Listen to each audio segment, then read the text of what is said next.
Hello viewers, welcome to ABC news express. चलिए आइए देखते हैं इंडिया एनडीटीवी से एक बहुत ही धमाकेदार न्यूज़ जिसमें है आपको थाईलैंड के बारे में न्यूज़, जहां किराए पर मिल रही हैं खूबसूरत पत्नियां। ऐसे तय किया जाता है रेट ज़्यादा पसंद आने पर शादी का भी मौका, लगी रहती है टूरिस्ट की भीड़।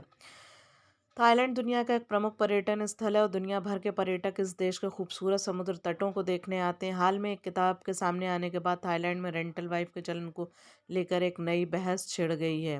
Rental wives of Thailand give services like wife. Asia के दक्षिण पूर्व का द्वीप देश थाईलैंड दुनिया का एक प्रमुख पर्यटन स्थल है और दुनिया भर के पर्यटक इस देश के खूबसूरत समुद्र तटों को देखने आते हैं। समुद्र से घिरा होने के कारण यहाँ साल भर पर्यटकों का आना जाना रहता है। पर्यटक इस देश में आय का प्रमुख जरिया भी हैं और लोगों की आजीविका भी काफ़ी हद तक इससे जुड़ी हुई हैं। आमतौर पर थाईलैंड का जिक्र पर्यटन के हवाले से ही किया जाता है, लेकिन इस देश की चर्चा कुछ और कारणों से भी होती है। हाल ही में किताब के सामने आने के बाद थाईलैंड में रेंटल वाइफ के चलन को लेकर नई बहस छिड़ गई है। इस अजीब चलन के रूट्स थाईलैंड के पटाया के परंपराओं में हैं। यहाँ लोग किराए पर बीवी ले सकते हैं। इसे वाइफ ऑन हायर और ब्लैक पर्ल भी कहा जाता है। ये एक तरह का अस्थायी विवाह होता है जिसमें किसी युवती को पैसे देकर कुछ समय के लिए पत्नी बनाया जा सकता है। तय समय तक कोई युवती वाइफ के सारे फर्ज अदा करती है। हालांकि ये प्रथा अब एक व्यवसाय का रूप लेती जा रही है। ये जानते हैं क्या थाईलैंड में तेजी से फलता फूलता रेंटल वाइफ का चलन, और कौन होती है रेंटल वाइफ और कितने समय के लिए बनती हैं ये वाइफ। किताब से हुआ है खुलासा। हाल ही में लवर्ड एमेनुअल किताब Thai tap to rise of wife rental in modern society exploring love commerce and controversy in Thailand wife rental phenomenon है।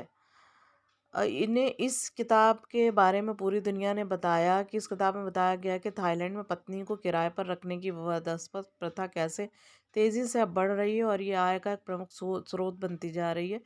ये वहाँ की महिलाओं के लिए जीविका साधन बन गई है। पर्यटक करते हैं हायर। थाईलैंड में बड़ी संख्या में विदेशी पर्यटक आते हैं। देश में दूर दराज और ग्रामीण इलाकों की लड़कियां पैसों के लिए पर्यटकों की रेंटल लाइफ वाइफ बनती हैं। ये ट्रेंड थाईलैंड के पटाया के रेड लाइट इलाके बार और नाइट क्लबों से अपना व्यवसाय चलाते हैं। थाईलैंड में ये व्यवसाय के रूप में तेज़ी से फैल रहा है। तेज़ी से फलता फूलता बिजनेस। थाईलैंड में रेंटल वाइफ की विवादास्पद प्रथा है। गरीब पृष्ठभूमि की महिलाएं पैसा कमाने के लिए विदेशी पर्यटकों की पत्नी बनकर रहना शुरू कर देती हैं। ये व्यवस्था कोई औपचारिक विवाह नहीं है, एक अस्थायी अनुबंध होता है और कुछ दिनों से लेकर कई महीनों तक के लिए किया जाता है। महिलाएं पैसा कमाने और परिवार का भरण पोषण करने के लिए इस तरह के काम करती हैं। ये महिलाएं मुख्य रूप से बार या नाइट क्लब में काम करती हैं और बेहतर ग्राहक मिलने पर रेंटल वाइफ बन जाती हैं। किराए की रकम महिला की उम्र, सुंदरता और शिक्षा समय के अनुसार तय होती है। रकम $1600 से 1,16,000 डॉलर तक हो सकती है। इस प्रथा को लेकर थाईलैंड में कोई कानून नहीं है। जापान और कोरिया से प्रेरित। थाईलैंड में ये प्रथा हाल में तेज़ी से फैलना शुरू हुई है। हालांकि इस तरह की सेवा जापान और कोरिया में पहले से ही है। थाईलैंड में इसके तेज़ी से बढ़ने के कारण है शहरीकरण और बिजी लाइफ में लोगों का अकेलापन बढ़ रहा है। ऐसे में लोग स्थायी रिश्ते की जगह अस्थायी रिश्ता बनाना पसंद करते हैं। थाईलैंड में रिश्तों स्वतंत्रता को लेकर लचीले दृष्टिकोण के कारण भी ये प्रथा तेज़ी से फैल रही है। थाईलैंड की सरकार का भी मानना है कि रेंटल वाइफ की प्रथा देश में मौजूद है और पर्यटकों के कारण ये व्यवसाय का रूप ले चुकी है। सरकार का मानना है कि इस प्रथा को नियंत्रित करने के लिए कानून बनाए जाने की ज़रूरत है।